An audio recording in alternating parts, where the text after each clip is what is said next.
One of our students, Akshaya Palnitkar, she has sent us many teaching aids which were required when she was doing her course of ECCET in her online distance learning. So let us have a look at few of them. Here we have two sets of puzzles, one which is a car and this one, as you can see, is a puzzle set of a lion. Here we have a stick puppet which is used for storytelling. We have a book of Pictionary having fruits, vegetables, transport, games, shapes. So a child can very well use this. Here we have a spin wheel wherein you can see you can move this wheel like this and a child learns it easily.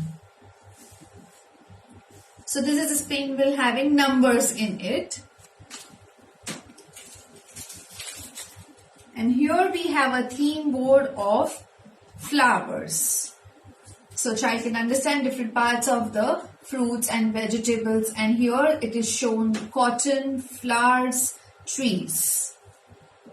Very impressed by you, and it's a wonderful job done by you, Akshaya.